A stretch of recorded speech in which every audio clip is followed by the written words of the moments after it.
right, hi everybody. So this is, I believe, the second complexity session of the conference. So there was one, at least the second, there was one yesterday. So I am going to give you my very short summary of what I take away from as highlights from these papers. So the first paper will be about the computational hardness of certifying bounds of certain type of random optimization problems. And so just think of optimization problems of the type when you are trying to maximize something. And then the optimization problem would involve trying something as large as possible, getting close to the actual maximum. And the certification problems are kind of trying to give bounds from the other side and establish good upper bounds of what is the largest possible optimum achievable over these random instances. And what this paper does, it shows that for certain type of problems under some reasonable complexity assumptions, this cannot be done in polynomial time. So this is the first paper.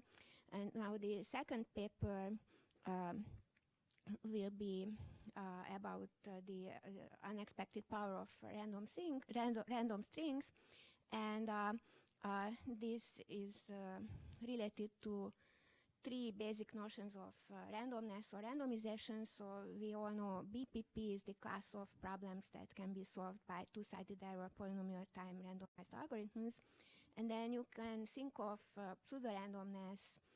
Well, of course, there are all sorts of different levels, but in general, we are interested in pseudo-random objects or pseudo-random strings that can be used to de-randomize BPP. And then there is a third notion of randomness, which is Kolmogorov randomness, where you are measuring randomness in terms of how well can a string can be compressed. And it has been known for some time that Kolmogorov random strings can be used to de-randomize the BPP, just like pseudo-random strings. And my one sentence takeaway from the talk, just simplifying things, is basically that Suichi will show that Kolmogorov randomness can actually be stronger than pseudo-randomness. So Kolmogorov random strings can do more than just de-randomize BPP. And this is under some very reasonable complexity assumptions, complexity theoretic assumptions. All right, so now the third talk will be about, let me see if I am getting the order of things right. So this will be, the title will be Beyond Natural Proofs, Hardness Magnifications and Locality. So, and then the talk after that will be about hardness amplification. So what's the difference between hardness magnification and hardness amplification?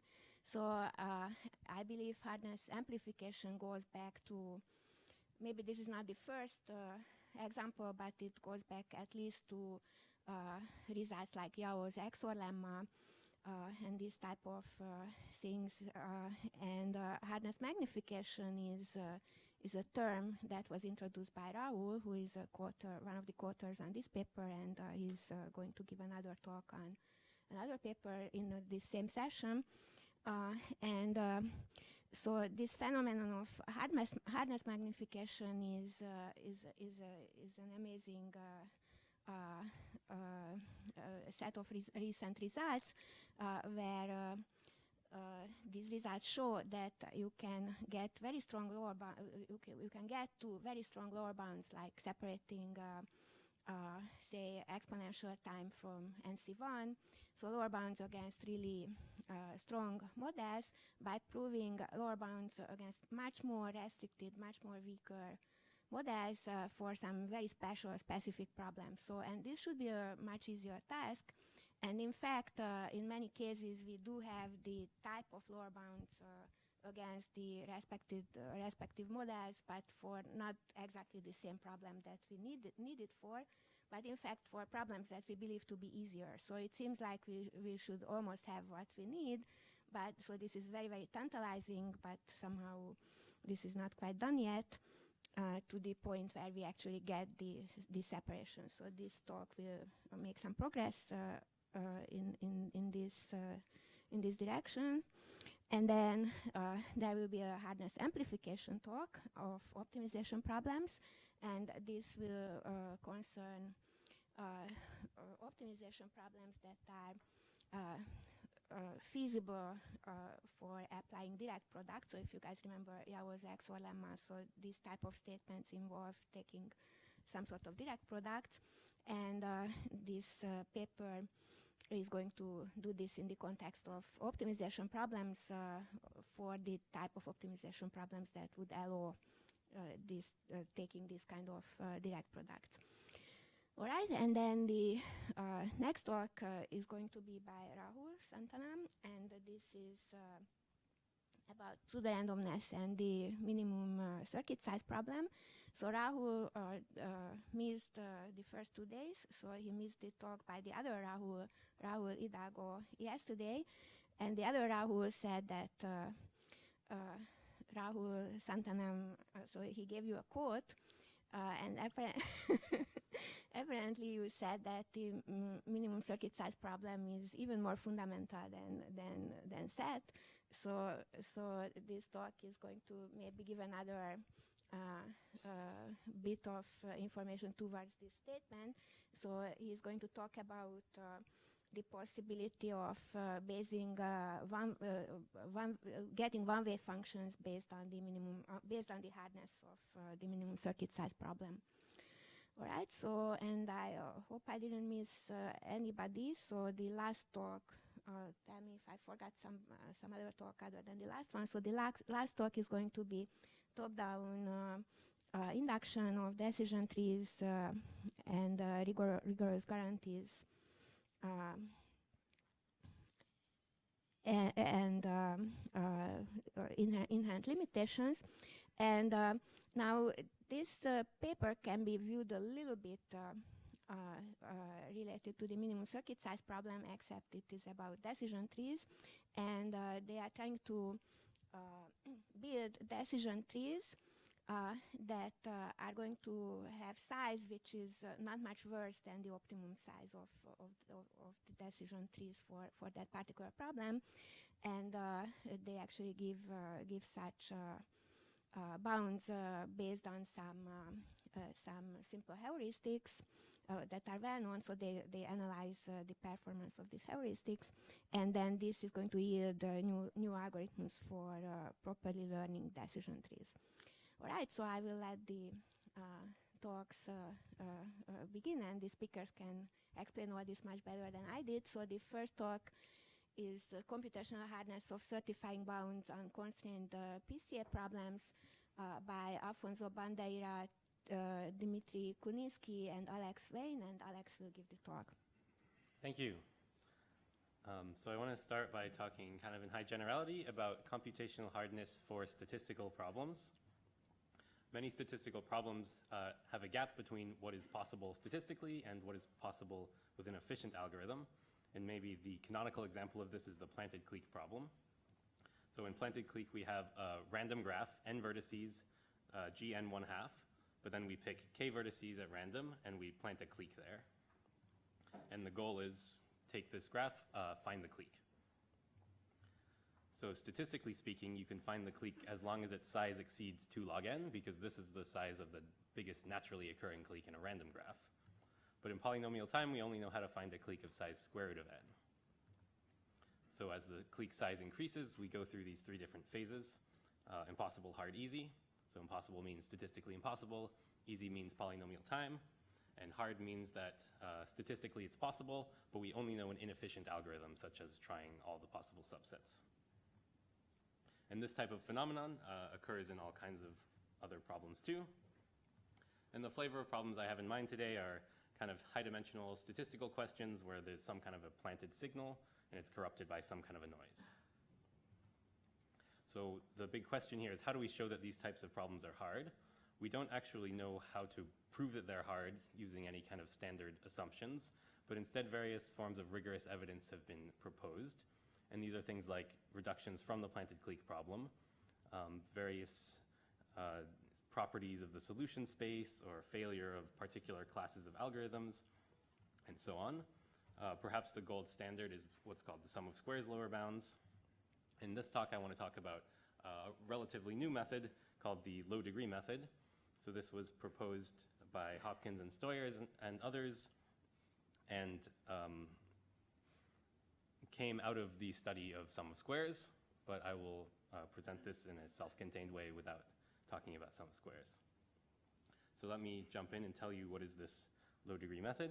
So suppose we want to hypothesis test between two distributions. One is the null model, say a random graph, and the other is the planted model, say the graph that has a planted clique. And we just want to, we're given a graph, we want to know which one we are.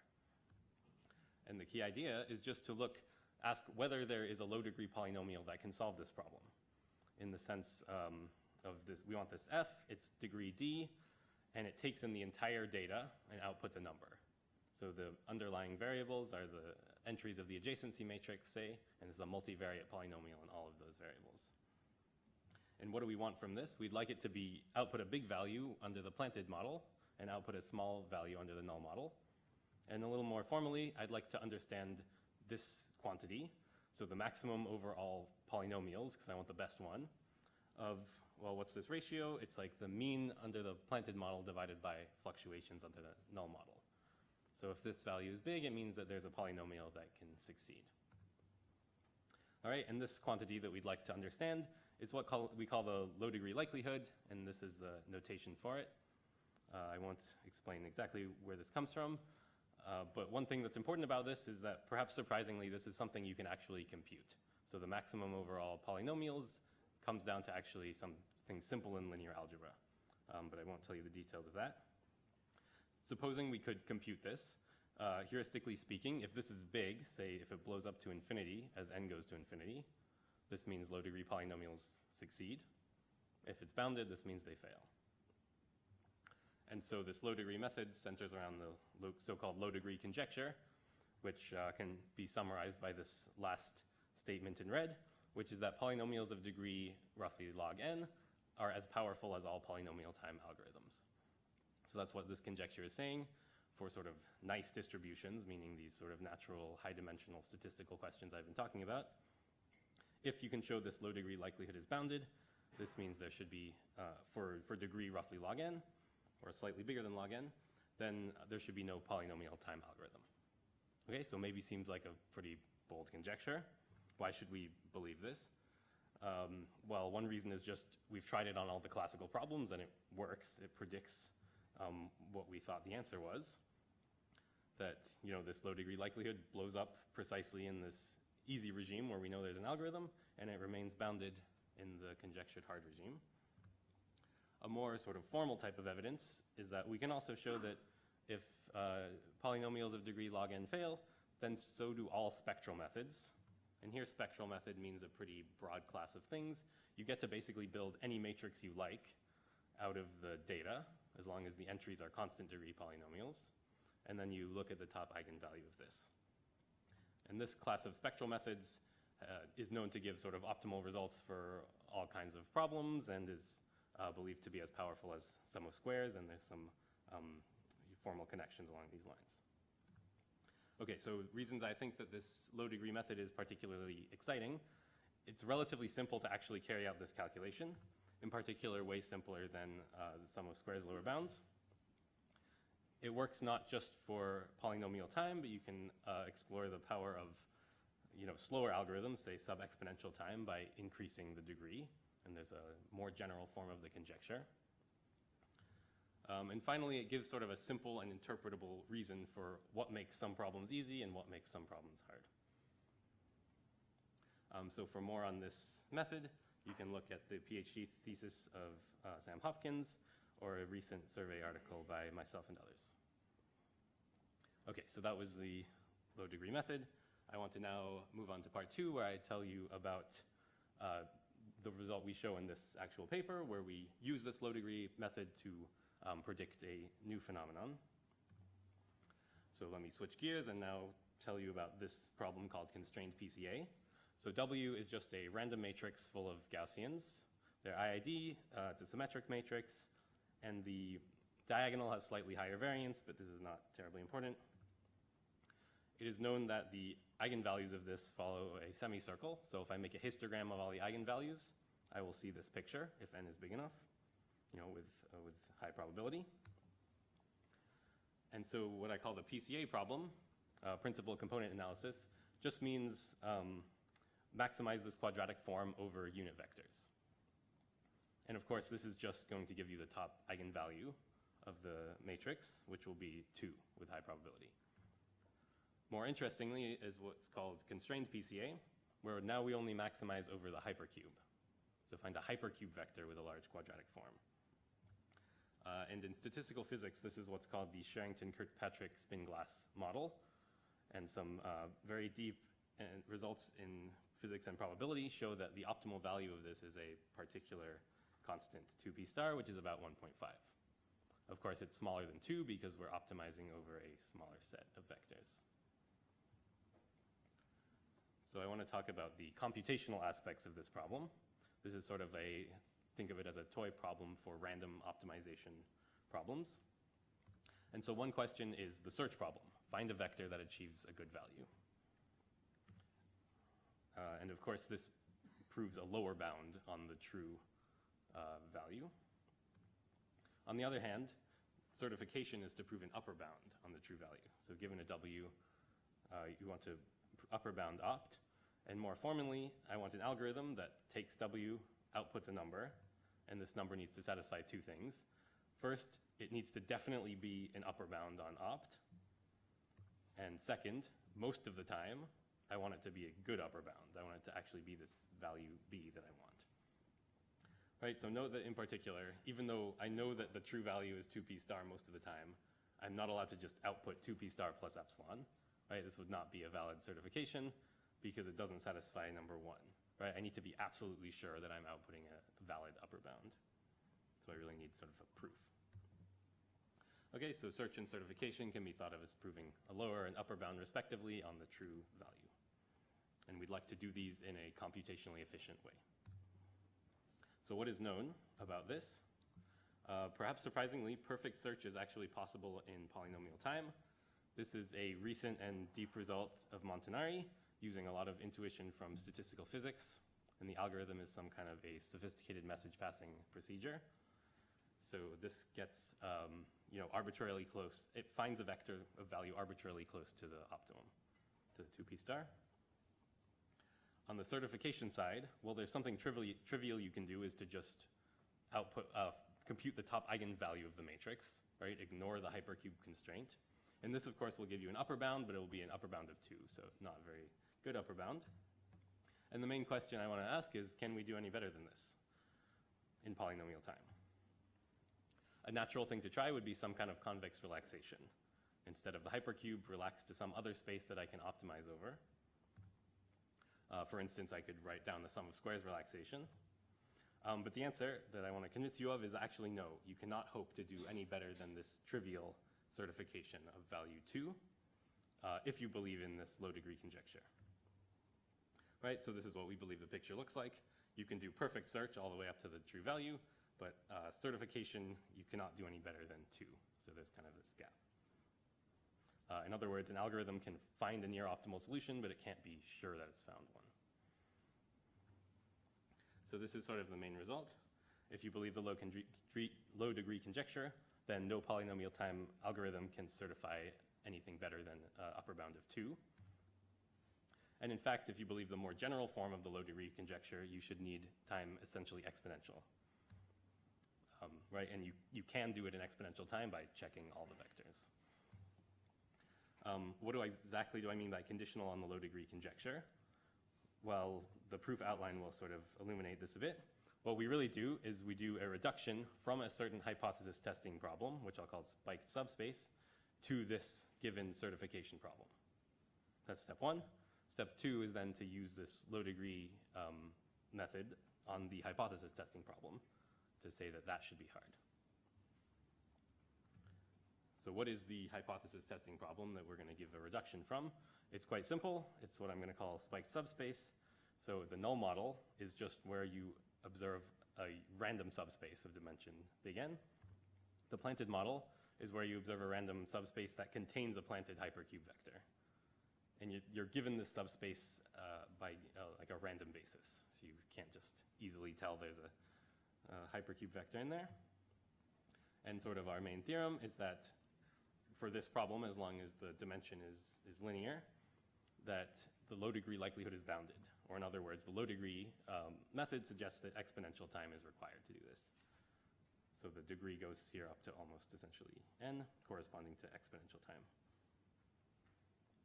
Then the other half of the theorem is a reduction, saying that if you could do this certification problem better than trivial, then you could actually distinguish these two distributions. I won't tell you the reduction, but the reduction is quite simple. Basically, you just should think of this subspace as corresponding to the top eigenspace of the matrix.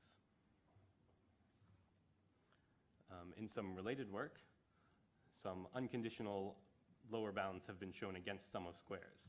So like we predict, sum of squares is not able to certify a better value than 2. But we only know this currently up to degree 4, whereas our result implies that really you should still have you should not be able to improve upon 2 even if you go up to degree almost n.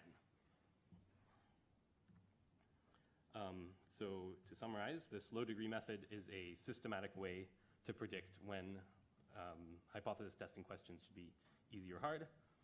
And we use this for constrained PCA to give evidence that the certification problem is hard. And this shows kind of a fundamental limitation of convex relaxations, because any convex relaxation is going to be solving a certification problem, which in this case is fundamentally hard. All right, thanks a lot.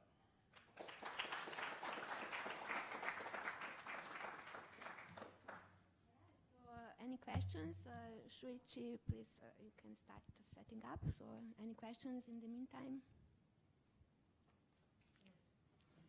Can you just elaborate one thing? So you said you can find the optimal vector up to minus epsilon, but you cannot certify its upper bound. How in a polynomial time, why doesn't that lead to an upper bound? Whatever you find past epsilon. Right, so you can find a value, but you can't be sure that there's not a much better value on the particular W you've been given. Like the particular matrix you have, if it's a weird matrix, maybe it has a much better solution, and you can't be sure that that's not the case. Does that make sense? All right. Thanks. All right, thank you again. The next paper is on the unexpected power of random strings by Shuichi Hirahara. Thank you. So I'm going to talk about the power of Kolmogorov random string. Let me start with reviewing two notions of randomness in complexity theory and computability. So in complexity theory, one of the most important randomized class is BPP. It's a class of problem solver in randomized polynomial time by using randomness. On the other hand, there is a very different notion which is called Kolmogorov random strings. It is known that the set of Kolmogorov random string is not computable in a finite number of steps. So these two different notions are very completely orthogonal. But there is a very ambitious conjecture that tries to understand BPP by using the notion of random strings. So more specifically, Eric Allender conjectured that BPP could be characterized by using the notion of Kolmogorov random strings. So the equality between these two complexity classes means that if you take any efficient random computation in BPP, then you can, in some sense, regard it as an efficient non-additive reduction to the set of random strings. And what I'm going to talk today is to refute Allender's conjecture under standard complexity theoretic assumptions. And I'm going to show this by presenting unexpected power of reduction to the Kolmogorov random strings. So in the rest of my talk, I'm first going to define Kolmogorov randomness, and then I will explain what is Allender's conjecture, and then I will explain how to refute Allender's conjecture. So the notion of Kolmogorov complexity enables us to how much you can compress a string into a short program. More specifically, the Kolmogorov complexity of a finite string x, which is denoted by ku of x, is the shortest program size to print x. So let's take a look at two examples. if you have all 0 string, then you can compress it into a very short program of basically log n bits. That's because you can describe all 0 string as a program saying that print 0 n times. So the Kolmogorov compressor of all 0 string is at most log n plus additive order of 1. On the other hand, if you choose a uniformly at random string R, then the Kolmogorov compressor is basically maximal. It's close to the length of R with high probability. But in order to formally define the notion of Kolmogorov compressor, we need to clarify what is shortest program. So actually, we need to fix one particular interpreter, and we need to define Kolmogorov compressor with respect to the interpreter. So the Kolmogorov compressor with respect to a machine U is defined as a minimum overall program D, such that if you run interpreter U on the program D, then you should get the output X. So this is a definition of Kolmogorov compressor. And what kind of interpreter should we choose? Well, you can actually choose U so that the Kolmogorov compressor is smallest up to additive constant term. And this brings us the notion of universality. We say that machine U is universal if the following equality holds.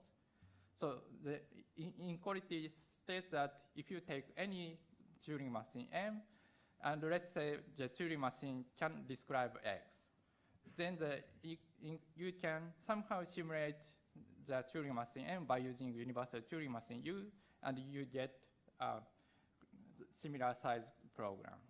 So this is the notion of universal Turing machine, and we fix such a one universal Turing machine to define such a Kolmogorov compressor. Once you define the notion of Kolmogorov compressor, we can define the notion of randomness.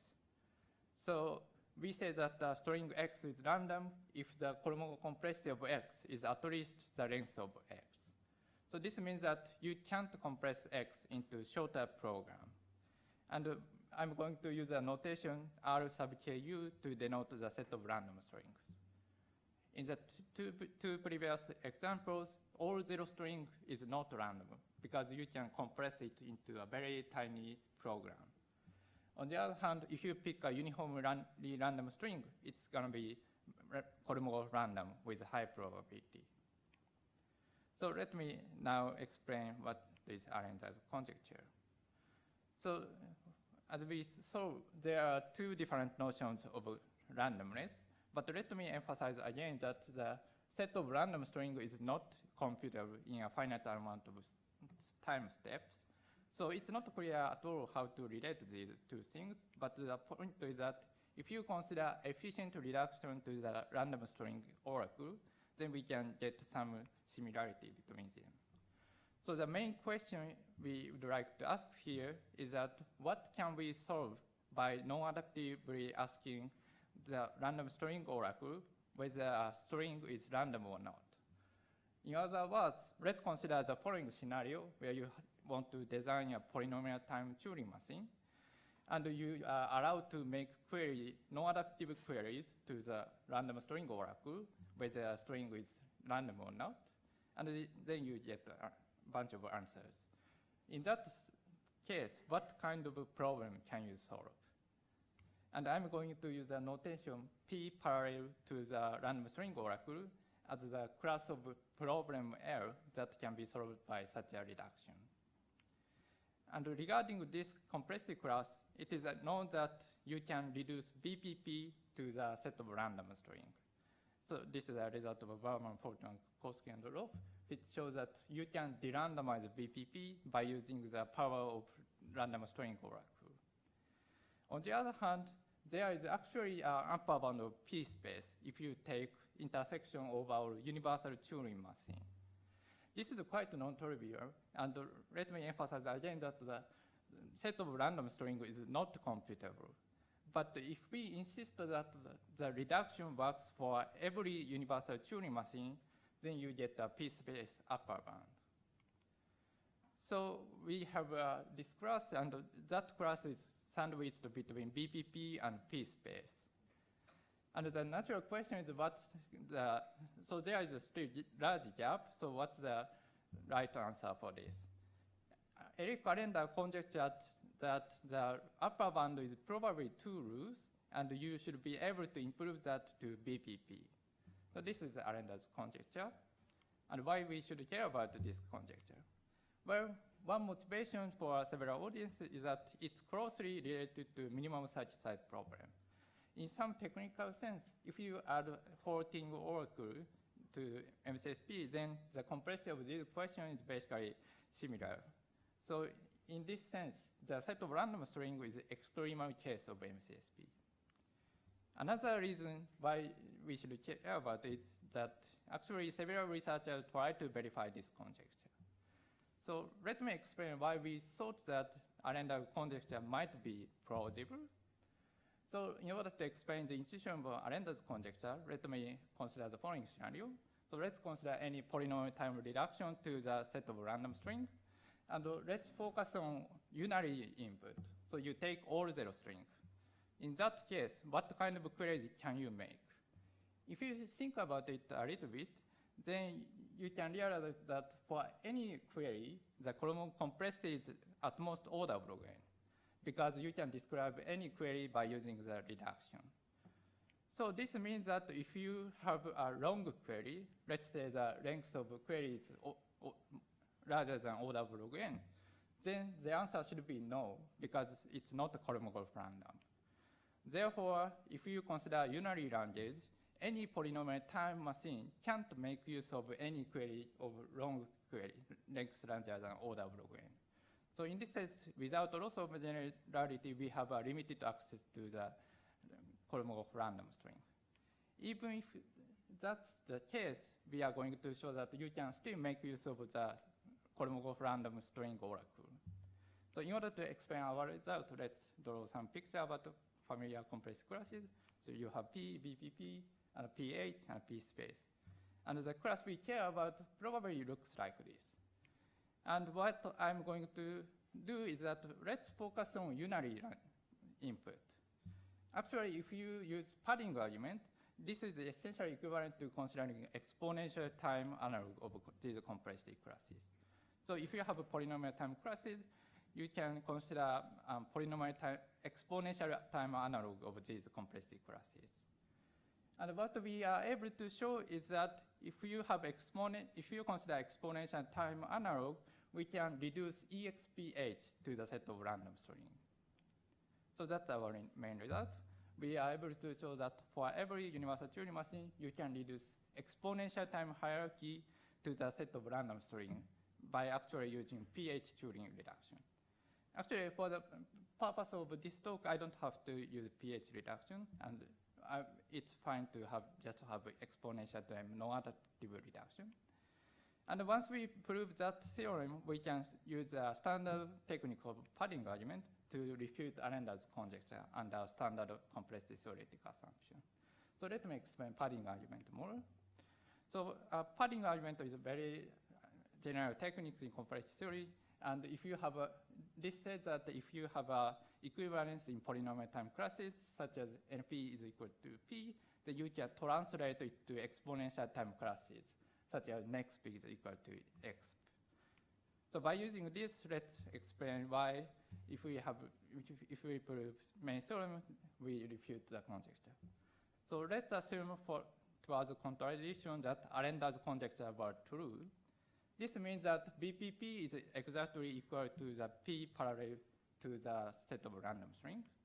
Now by using padding, you can translate that one to exponential time analogs.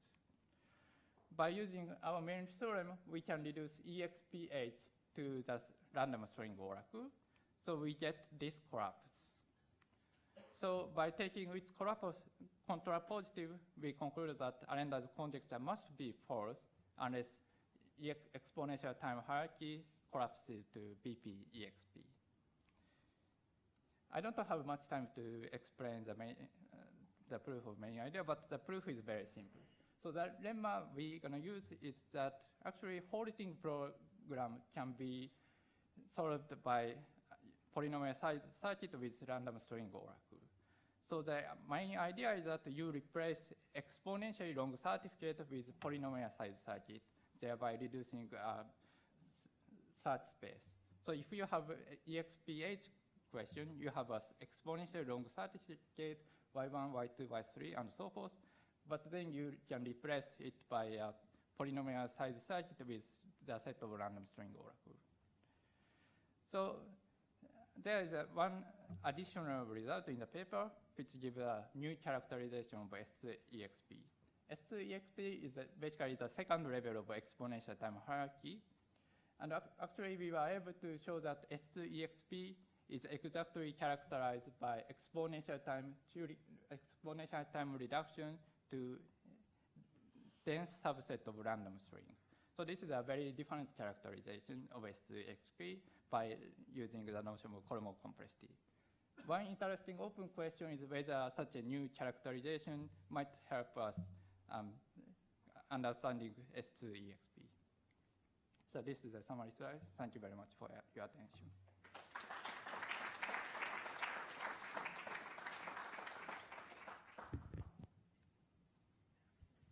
All right, any questions?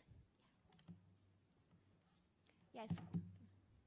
What happens if you allow adaptive queries? Does it just get really big or? Yeah, in the case of adaptive query, it is known that you can reduce p-space to the Kolmogov randomness. So it's different, and it's more powerful than.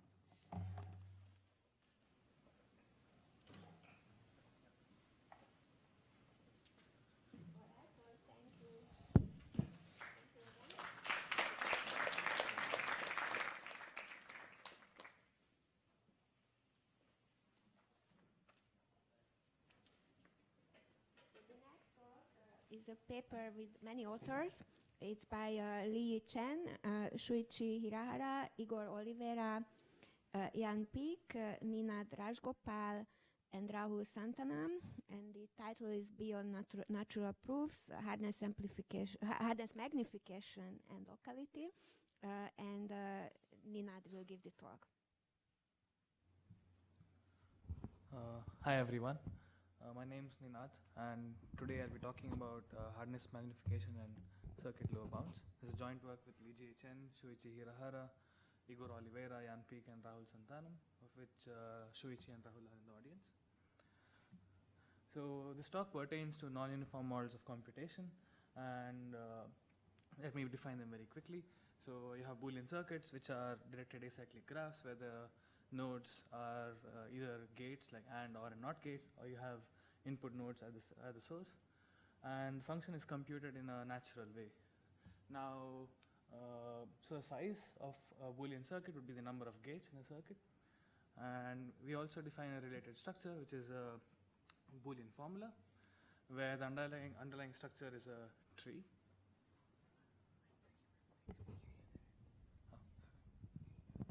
Thanks. So the underlying structure is a binary tree. Now the depth of the circuit is order of log n, and the fan-in is constrained to be 1. So over here, the size of the formula would be the number of leaves.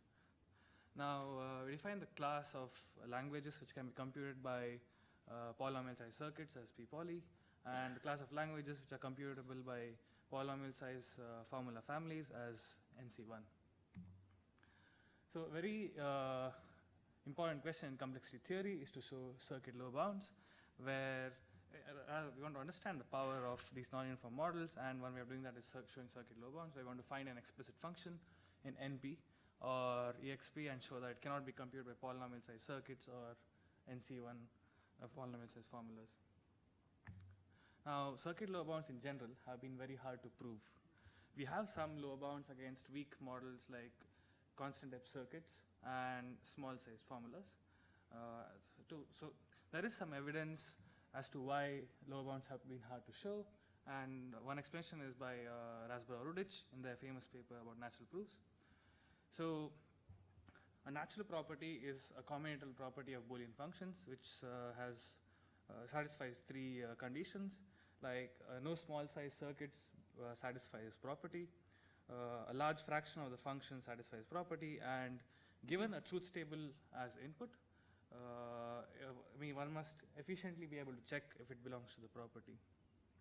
Now what Razborow-Rudic said is that these weak models, like constant depth circuits, they rely on such a combinatorial property to show the lower bound.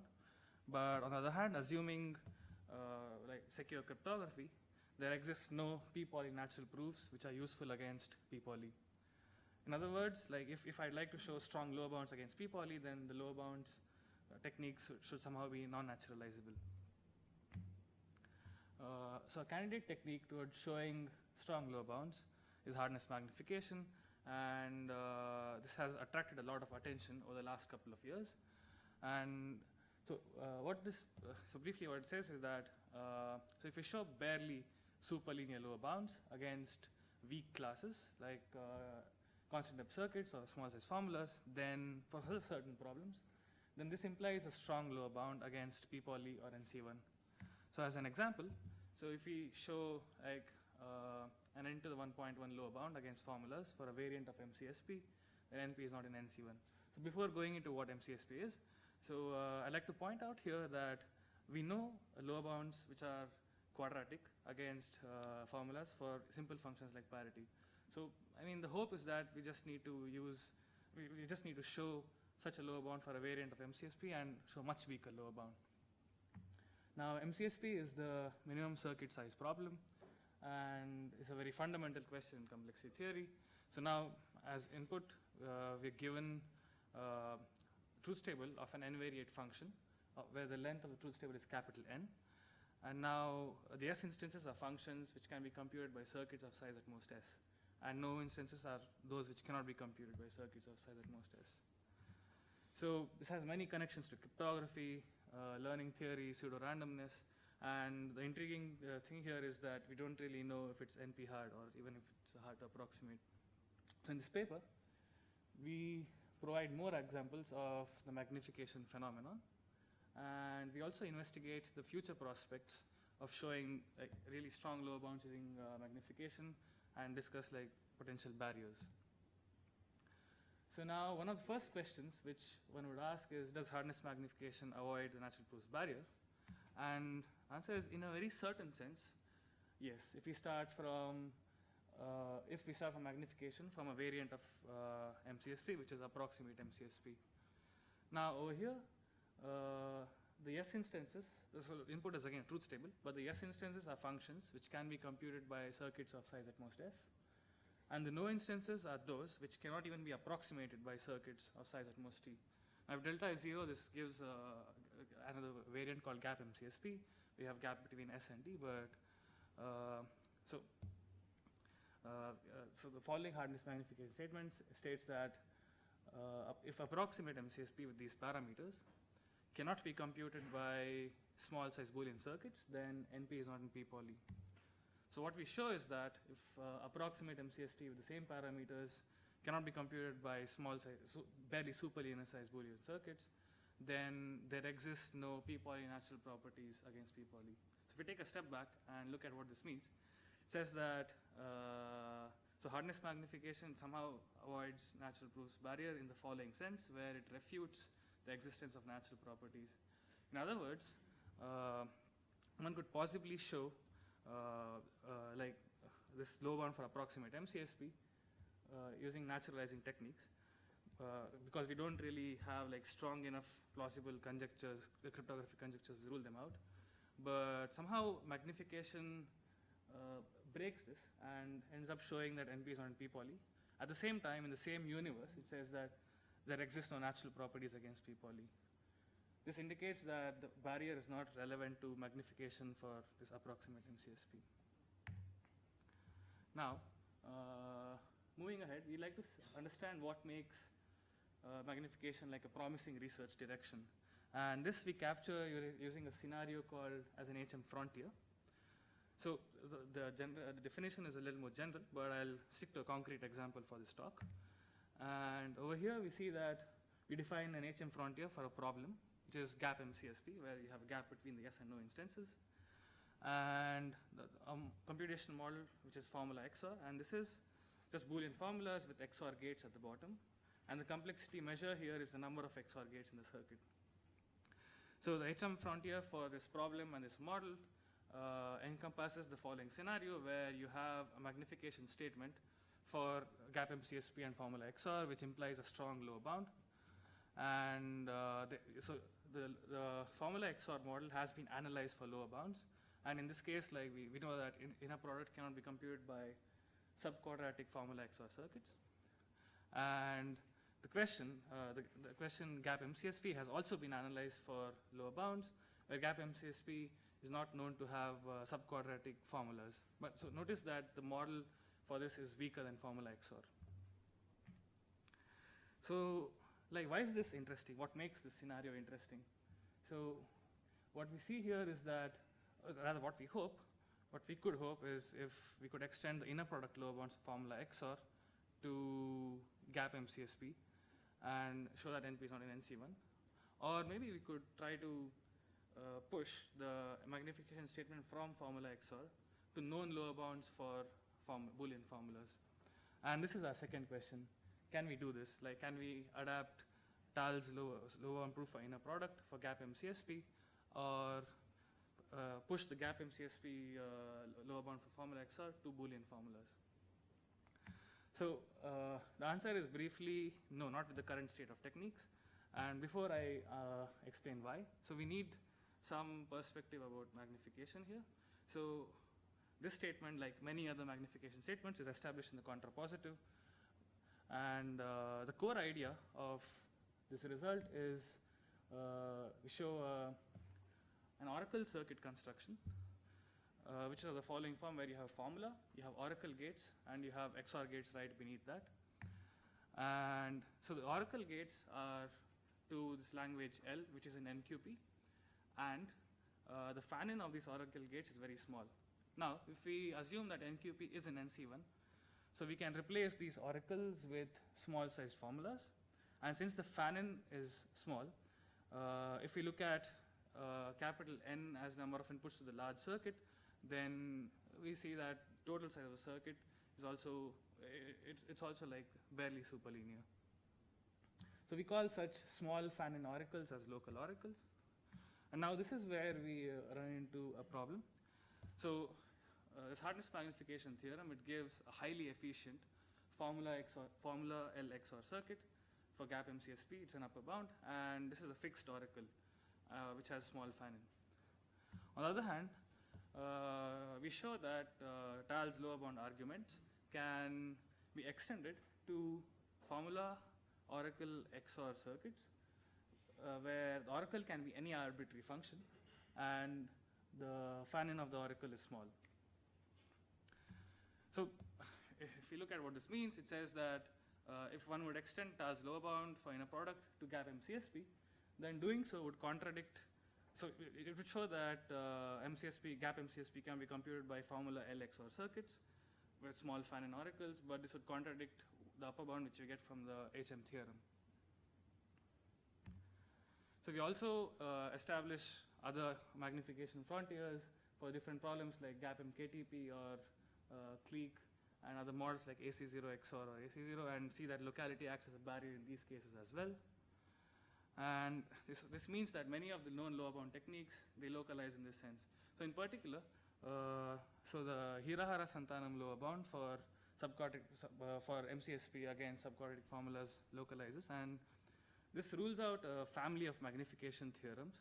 And this also means that the magnification theorem for formula XOR cannot be pushed down to just formulas.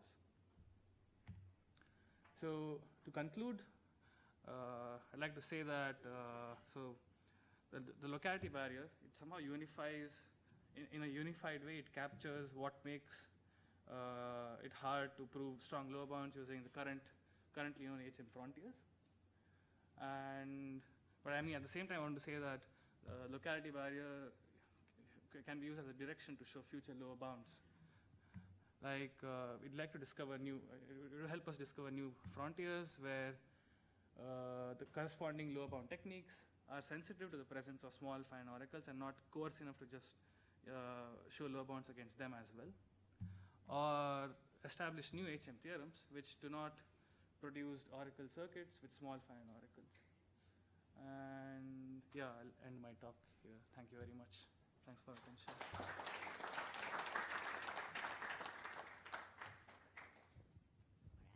Any questions?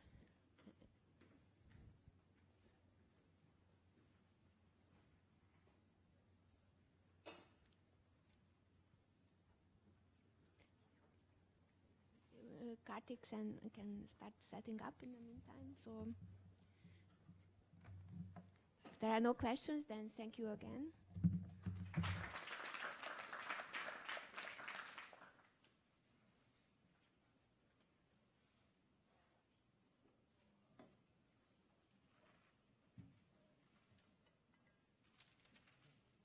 All right, so the next talk is on hardness amplification of optimization problems by Elazar Goldenberg and Kartik. Yes, and Kartik will give the talk. Thank you. This is joint work with Elazar Goldenberg. The guiding motivation behind this line of work is that complexity people care a lot about circuits, algorithm people care a lot about graphs and strings. Let's try to build a bridge. So let's start with the necessity, which is we have P not equal to NP, and it says that NP hard problems are hard to solve in the worst case. But if you want to model reality, maybe it's enough if NP hard problems are easy on the average case, then that would suffice. So we would like to study is average case complexity of hard problems and see if they're really hard even on the average case. And of course, this will have impact on practice. And the other reason to study average case complexity is that it's the cornerstone of modern cryptography. Almost all cryptographic primitives are based on studying average case hardness of functions. And we would like to study, we'll hopefully get worst case to average case reductions, and which case we can base cryptography on weak assumptions. And a modest goal towards this direction is to just do hardness amplification, which is you don't want to start from worst case and prove all the way up to average case, but start from something that's mildly average and try to raise it up to sharp average case. So I'm going to formalize what these things mean by defining what is the dream theorem that one can hope for in hardness amplification. So suppose you have a family of functions. Think of this as a family of graphs. And you know that every algorithm A running in certain t of n time, say poly n time, will fail on certain fraction of the inputs. So that means that there is no algorithm which will solve all the graphs in your family in running in time, say t of n. And what you would want to do is start with this assumption and prove that there is a different family, say of graphs or something else, such that every algorithm running in time a prime, every algorithm a prime running in time t prime will fail on p prime fraction of inputs. So now we have a few parameters here, p and p prime and t prime and f and g. How do they relate? We would want that p prime is much larger than p. So in some sense, you have amplified the failing probability of algorithms. It's because the original algorithm A failed on p of n fraction, the new one will fail on p prime, so it's failing more. You would want that fn is the same as gn, right? Because if you want to understand average case complexity of gn, you might as well start from its worst case complexity. And you want f to be interesting. You don't want it to be some arbitrary thing which you don't care about. So f needs to be an interesting, whatever interesting means. And can we get such theorems? It seems like it's too good to be true. But indeed, even as early as the early 90s, we could prove something like this for the permanent. That if you know that there is some algorithm which only solves it on half the times, then you can actually solve the worst case instances. And we have similar results for X. So these are inherently very hard problems, sharp P and X. So it is in some sense reasonable. That's why we are able to amplify the hardness, because they're inherently very hard problems. And what about NP? For NP, when we are not thinking about algorithms, but against circuits, then we are able to go from, so what you have to focus here on is on from 1 over poly n fraction of inputs, we are able to amplify that it fails on close to half. So we can start from 1 over poly n, which is not worst case. Worst case would be 1 over exponential in n. But from 1 over poly n, we can go all the way to a half. And this can be made to work even for algorithms, not just circuits. So there's still a gap for the NP world. So let me put everything in perspective. There is a statement that, while Colosseum is the most beautiful thing, there are other arenas that you might want to focus on as well. So our Colosseum is the NP world. And we have sort of conquered the sharp P world and X world, which are hard, where the hard functions are. And what about this innocently looking world called P, where fine-grained complexity has recently arose? And we have some works now in the last 2-3 years studying hardness amplification in this. But here sits this bunch of optimization problems, which have received very little attention from a hardness amplification point of view. And that's the focus of the talk. So we study optimization problems, and we come up with a general technique to do hardness amplification. So we characterize when does an optimization problem admit hardness amplification, and then we show that there are certain NP-hard problems. In fact, many of the natural NP-hard problems do admit it. In fact, the technique is so general that you can apply it to subquadratic hard problems. So it applies to problems in P, showing n-square hardness, and even total problems like Nash equilibrium and things like that. So it scales between P, NP intersection, co-NP, and NP hard. And I'm going to not try to tell what the general result we obtain is, but just to give you a flavor of how we prove these things. So I want to start with the maximum clique problem.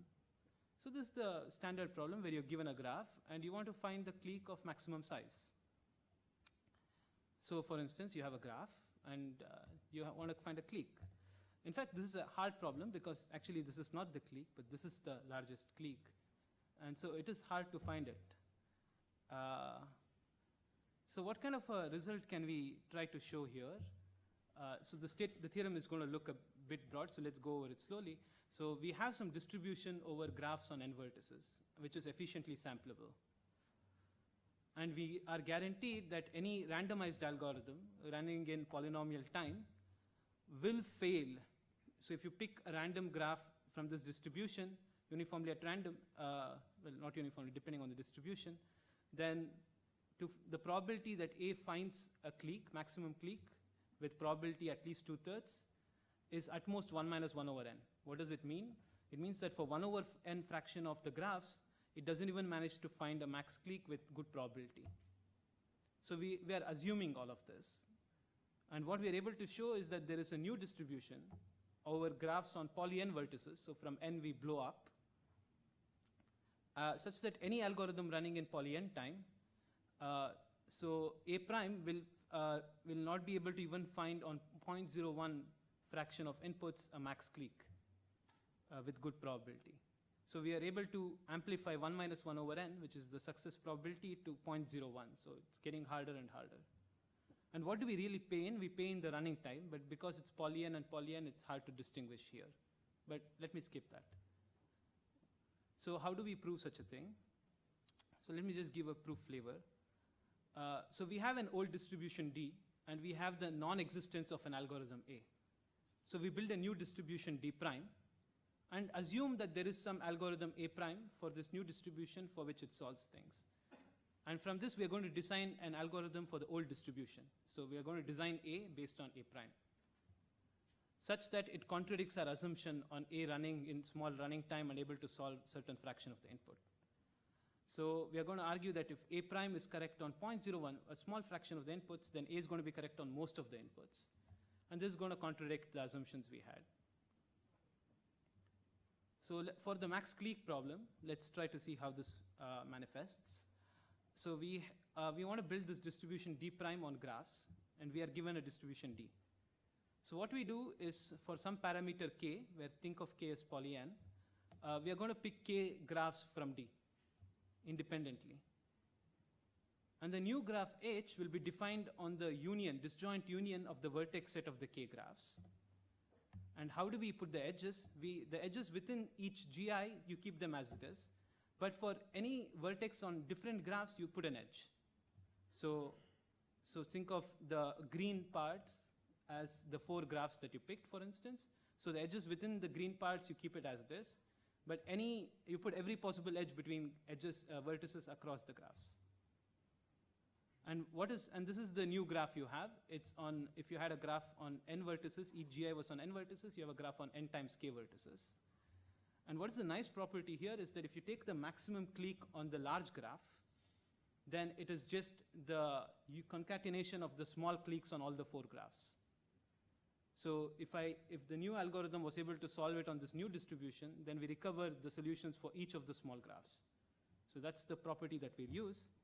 And the nice thing to notice is that if you chose k to be poly-n, then there's still poly-n sampleable and everything. So the efficiently sampleable remains, because you're just sampling k graphs from a distribution that's efficiently sampleable. Okay. So how does our old algorithm, so we need to construct an algorithm for the old distribution. So how does it work? So it takes as input a graph G from the old distribution, and you want to find a maximum clique. So you set some solution set to empty, and you repeat some procedure. So first you pick an I, so the k, between 1 to k, you pick a random I. And you draw uniformly, you've drawn independently from D, k minus 1 graphs. But in the ith location, you plant the input, the graph that you really want to find the max clique in. And this is how you construct your distribution. It's not the same as the distribution, that the product distribution we constructed earlier, but it's close enough. And you find the maximum clique in H because you have this magical A prime which solves it on 0.01 fraction. And if you restrict the solution to the vertices of G, then you get a candidate max clique for G. And once you collect all these max cliques and just output the largest one in the end. And the guarantee is that A prime will actually manage to find with probabilities, tiny probability epsilon on 1 minus 1 over n fraction of D if you do this many times. And to prove that the product distribution is close to this distribution where you plant one of the things, this we use the Feige-Killian direct product theorem, which was used in the context of hardness of approximation before. But there was always this intimate connection between hardness of approximation and hardness amplification. And this sort of formalizes this connection. So that's how the flavor of the proofs look. In fact, we have a more generic theorem which works for, and we define a notion called direct product feasibility for problems, optimization problems. And all we have to do is show that this problem is direct product feasible. That is, given a solution for the large instance, you can recover the small instances solutions. And then the theorem applies to any such problem. So using this, we are able to come up with a general technique for optimization problems and using the technique of direct products, and its lower bounds against randomized algorithms. And some of the key results, which I don't want to give the proof of, but we were able to prove, is, for instance, amplify the hardness from 1 over n to the little o of 1 to 1 minus little o of 1. So you're able to amplify the hardness to epsilon almost. For LCS and edit distance, which are problems in P. So you assume that it's hard on for running times of n square, then you're able to show it's hard on running times for n square, even when you have to just solve a small fraction of inputs. And this we couldn't do before from algebraic techniques because there are algebraic barriers to prove things here. We're also able to use ETH and go from almost worst case to average case for max SAT. And yeah, there are many open problems.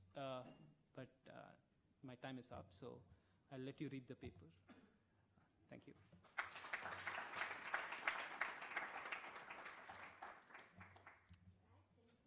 Any questions? Rahul, could you please start setting up in the meantime?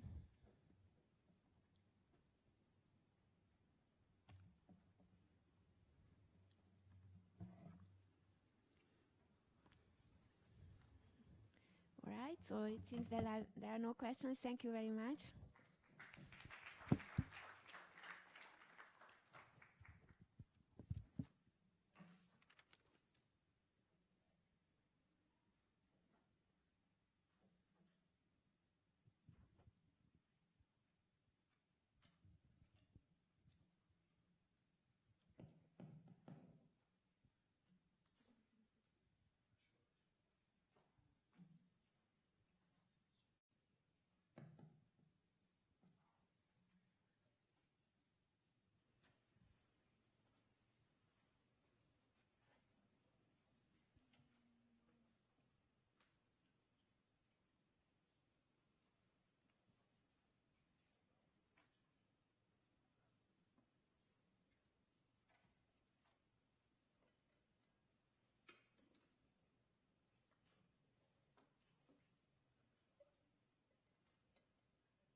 is about pseudo-randomness and the minimum circuit size problem by Rahul Santanam.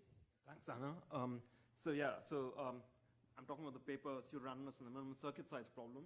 This is a paper with many results, and I'm going to be focusing on one of these results. So the motivation for this paper comes from trying to understand the place of one-wave functions in complexity theory. So what are one-wave functions? Well, one-wave function is a function that's easy to compute but hard to invert.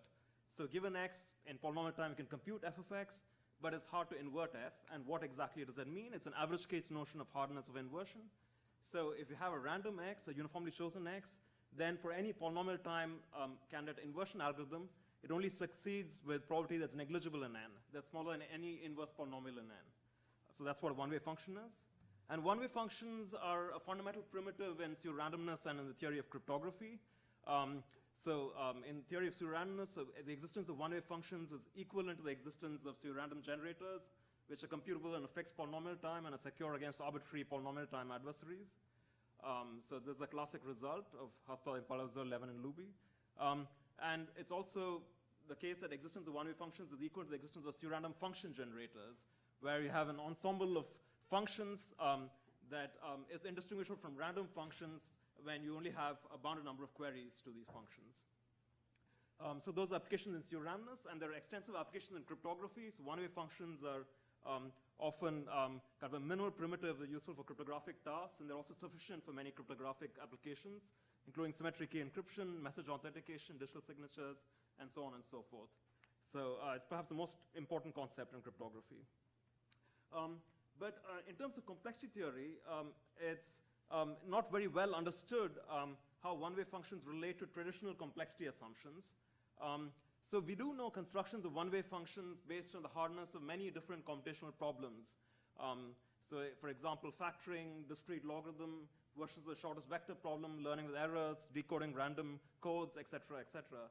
So there are several problems which are believed to be hard, and based on either the average case hardness or quite often even on the worst case hardness of these problems, we can show that one-wave functions exist. But in the theory of these kind of problems and their relationships between them, it's sort of not as clean as we would like.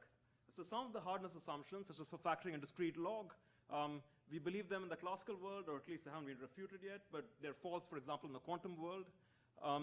And in general, we don't have a very good theory relating these assumptions to each other. In the theory of NP completeness, we know that if we fail to solve clique, then that says something about NP versus P, but if we fail to break one of these one-wave functions, it doesn't have much of an implication for whether one-wave functions exist. So ideally, we'd like to have some sort of canonical one-wave function. We'd like to base one-wave functions on some sort of canonical assumption. And since one-wave functions quite easily can be seen to imply that NP doesn't equal P, we would like to base one-wave functions on this assumption, or maybe an NP not in P/poly. There is evidence, though, that this cannot be done via black box reductions, which are sort of kinds of reductions that we typically use when basing one kind of object, the existence of one object on some assumption. And this is sort of work with Bogdanov and Trevisan and Akavya et al. So we're going to relax our requirement a little bit in this talk, and instead of trying to base one-wave functions on NP not equal to P or on variance thereof, we just like to ask whether there's some natural problem whose computational hardness is equivalent to the existence of one-wave functions. So what we're going to do is to suggest a candidate, which is a problem that you've heard about before, probably the minimum circuit size problem. And we're going to make some partial progress towards showing that the existence of one-wave functions is equivalent to the average case hardness of minimum circuit size problem. So let me just kind of refresh your memory about what the minimum circuit size problem is. So we're going to be dealing with this variant of it where you're given some size function S. So there's some explicit size function S that you're interested in. And the problem MCSP of S has as input the truth table of a Boolean function f on n bits. So the truth table has size 2 to the n. And the question is, does f have Boolean circuits of size at most S of n? So for any efficiently computable S, it's fairly clear that MCSP is an NP, because in order to verify that a yes input is indeed a yes input, you can guess a Boolean circuit C of size S for the truth table for f, and verify that C computes f correctly just by evaluating C on every input of length n and checking whether it corresponds to the bit in the truth table for that input. Notice that the truth table is of size 2 little n, so this is an efficient check, and hence MCSP is an NP. So, I mean, you'll notice that MCSP is a parameterized problem here. I mean, it depends on some function S. And for most results about MCSP, it doesn't matter so much what S is. So this isn't a theorem that MCSP is robust to the choice of S, but it's a kind of an empirical phenomenon that a theorem that you show for MCSP often works for a range of S's. And in this talk, we're going to take S by default to be 2 little n over 2. But essentially, any choice of S that's kind of exponential and not too large, so as to make the problem trivial, will be fine. And it's a long-standing open problem, as you've heard before, whether MCSP is NP complete. So what we're going to be interested in here is average case hardness or complexity of MCSP. So there's actually a natural distribution on inputs to MCSP, namely just the uniform distribution, where you just generate a random string of length 2 to the n. It's a truth table of random Boolean function. And then you look at the complexity of solving the problem under this distribution. Under this distribution, however, MCSP is highly biased because if you pick any sort of non-trivial S, you know that most Boolean functions are hard. Therefore, most inputs are going to be no inputs. So MCSP is trivial to solve on average using the standard notion of average case complexity where you're allowed to make errors. So instead, we consider a zero error notion of average case complexity where we only consider algorithms that are always correct. So in this case, we consider non-uniform algorithms, and we consider circuits that are always correct. So they either answer correctly or they output question mark, namely don't know. And we'll say that MCSP is average case hard if for any sequence of such circuits, there's a negligible fraction of inputs on which a non-don't know answer is given, on which the circuit answers correctly. And it's sort of a proposition, if you've heard of if you know the notion of natural proofs with Rasparov-Routledge, it's not too hard to see that this notion of average case hardness of MCSP corresponds to the non-existence of natural proofs. MCSP is average case hard if and only if there are no natural proofs against sub-exponential size circuits. Okay, so as I said before, the central question is to try to show that the complexity, hardness of some natural computation problem is equal to the existence of one-way functions, and we like to do that for MCSP. So in some ways, this talk is a record of a failure to solve this question. So I couldn't solve this question and made some partial progress, and that's what this paper is about. So unconditionally, we can only show an equivalence between average case hardness and very weak notions of pseudo-randomness. And I'm not going to get into that in this talk, though it's something that we use in our main result. And to get a stronger equivalence, the equivalence that we really want, we need a conjecture, and that's what I'm going to tell you about next. So this conjecture is about universality. So universality is sort of a common phenomenon in complexity theory. And in general, what it means is that you have a space of objects, and you want to know if there's an object in the space that satisfies a certain property. And what you can't show that there's an object in the space satisfying the property, but you can show that there's a fixed object, so that if there is some object satisfying the property, then your object does, this fixed object does. So that's what universality means in the context of my talk. So for example, there's Levin's universal search algorithm, where it's a fixed algorithm that solves SAT efficiently if there's any algorithm that does. We know constructions of universal one-way functions, which are fixed functions that are one-way if one-way functions exist. Similarly, we can show that the universal complexity theoretic PRGs or even cryptographic PRGs, which are fixed functions that are PRGs if PRGs exist, and so on. So there's several cases where we have universal constructions of objects.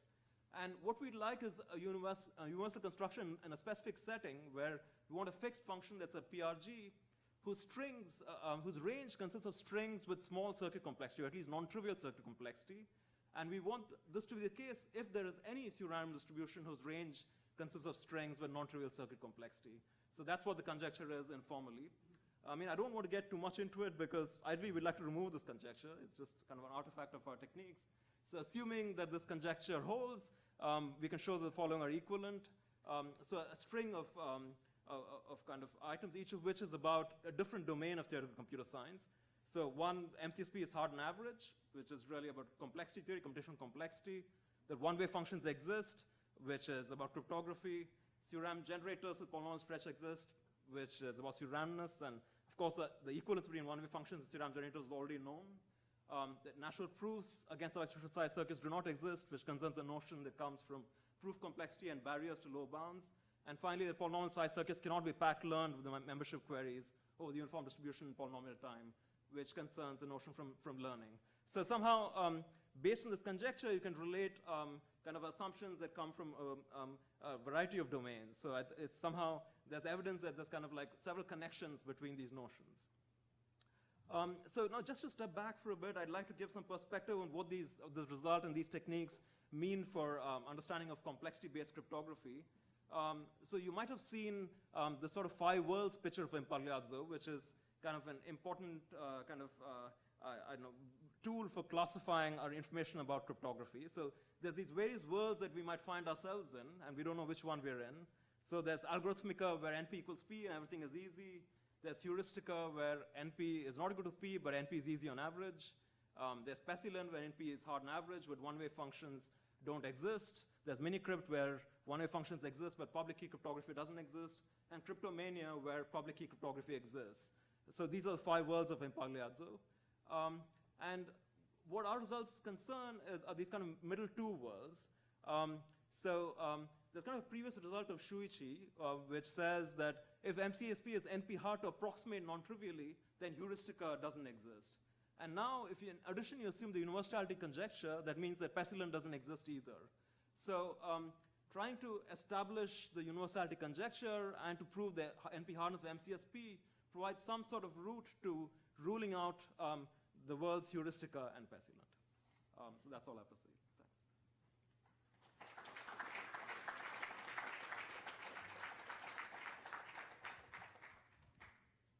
All right, any questions?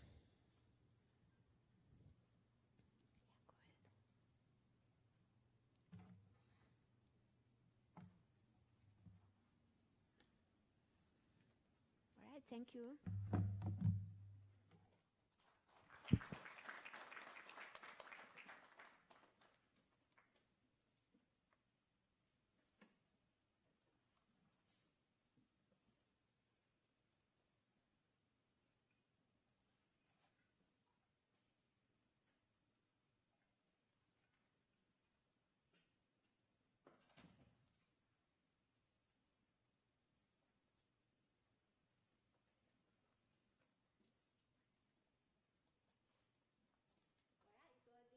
Talk is about top-down induction of decision trees by Guy Blank, Jane Lange, Liang Tang, and this is going to be a very interesting talk because both Guy and Jane will give the talk.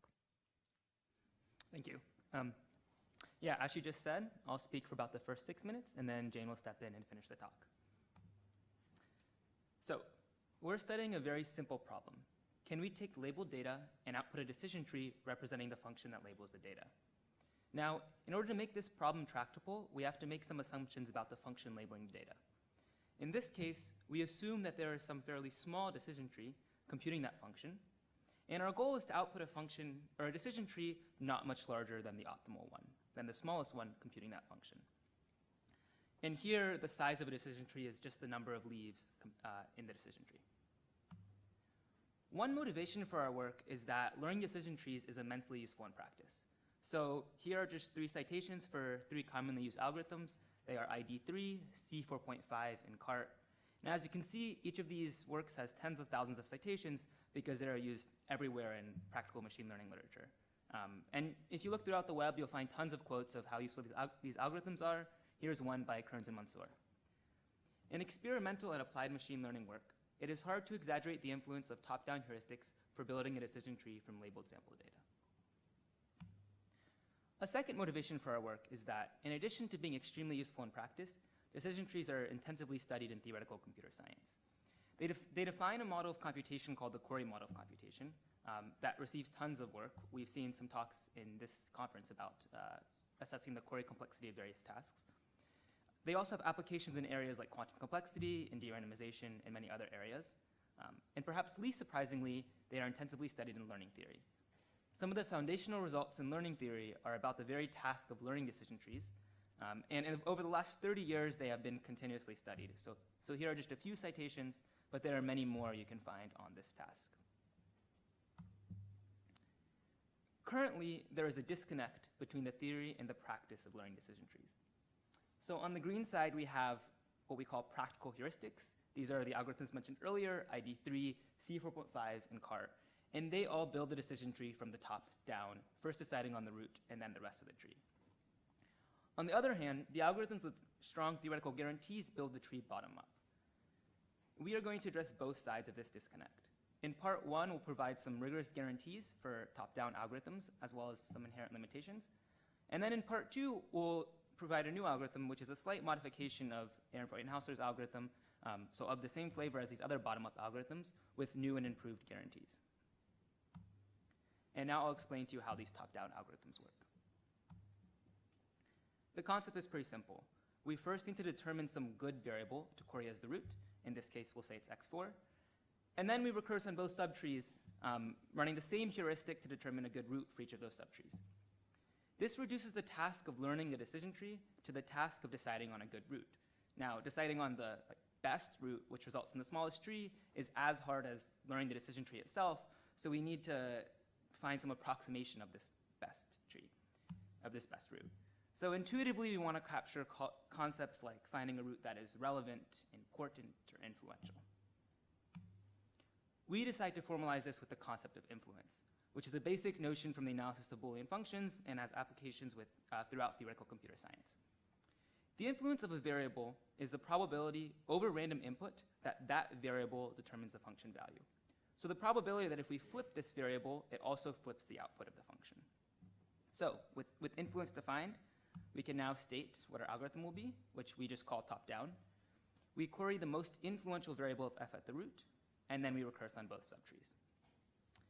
So what we'll do next is we will assume that f is computable by some small decision tree, and we'll make rigorous guarantees about the size of the tree that top-down produces. And now I'll pass it on to Jane to go through our results here and later on. All right, thank you, Guy. So the first part of our result is a set of bounds that apply generally to all functions. So if we assume that f is computable by some decision tree of size s, then we can guarantee that top-down will build a tree that epsilon approximates f, meaning that it matches f on all but an epsilon fraction of inputs, and this tree will have size at most s to the order log s over epsilon log 1 over epsilon. Since we're more concerned about the dependence on s than the dependence on epsilon, we can think of this bound as essentially being s to the log s, a quasi-polynomial bound on the size of top-down with respect to the size of the smallest decision tree that computes f. On the flip side, we also have a lower bound. For any s and epsilon, we exhibit a function f that is computable by a tree of size s, but the size of the tree built by top-down must be s to the omega log s in order to epsilon approximate f. So this is a construction, it's a proof by construction. We exhibit a family of functions that has this property that can be expanded to any size s. We have a tighter upper bound for the specific class of monotone functions. If f is a monotone size s decision tree, then top-down will build a tree of size at most s to the square root of log s that can epsilon approximate f. The construction that we used for our general lower bound is not monotone, but we have a similar construction that is monotone and exhibits a lower bound of size s to the fourth root of log s. So unlike in the case of general functions, where both the upper and lower bounds were essentially s to the log s, we have a gap between our upper bound and our lower bound. But the lower bound is still interesting because it is not polynomial, which is something that wasn't known prior to this work. In fact, in 2004, Fiat and Pecchioni explicitly conjectured that there would be an upper bound of poly s for top-down on monotone functions. And by proving this lower bound, we have shown that this conjecture is not true. So all of our bounds have algorithmic consequences for the task of properly learning decision trees. By proper learning, we mean that the hypothesis we output is itself a decision tree, rather than a polynomial or some other type of function representation. So as a consequence of our upper bound for general functions, we can properly learn decision trees in time s to the log s. This runtime compares favorably with the theoretically fastest algorithm for properly learning decision trees, which is Ehrenfreund and Hausler's classical algorithm. The downside of top-down for proper learning in the general case is that it requires query access to the function.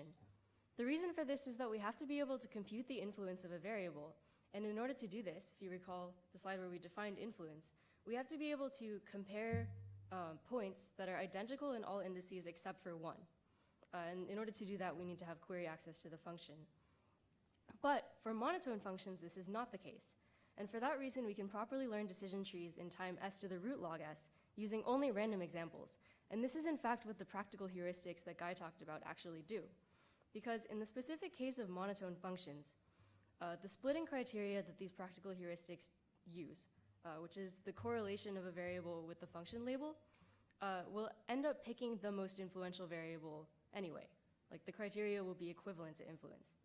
So as a result of our monotone upper bound, we give a provable guarantee that these heuristics can create s to the root log s size trees in time s to the root log s for a very broad and natural class of data sets, which are the monotone functions. So we've spent some time talking about the green side of this divide, but the second part of our work discusses the blue side, which is the bottom-up algorithm. We provide a modification to Ehrenfreund and Hausler's classic algorithm that gives improved guarantees for space complexity. So Ehrenfreund and Hausler's algorithm runs in time n to the log s, where s is again the size of the smallest decision tree that computes f, and it will properly learn decision trees bottom up. Now, our modification does not improve upon the quasi-polynomial runtime. In fact, improving upon this runtime has been a long-standing open question, and it is still open. However, we improved the space use and sample complexity guarantees from quasi-polynomial to polynomial. And the way that we do this is that we deviate from the Occam algorithm framework. Ehrenfreund and Hausler's bottom-up algorithm is an Occam algorithm, meaning that it must fit the sample data exactly. And for that reason, they can't give any guarantees on the depth of the tree that they produce. So what we do is we limit the depth of the hypothesis to around log n, which trades a little bit of accuracy on the sample set for a much smaller hypothesis class, to those of trees that must be polynomial size. So for that reason, we're able to guarantee that our algorithm uses polynomial memory and polynomial sample complexity without trading away too much accuracy. And that's it. Thank you.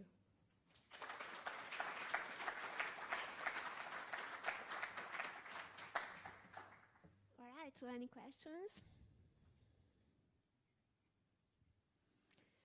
All right, then thank you again, and thanks for all the speakers of this session.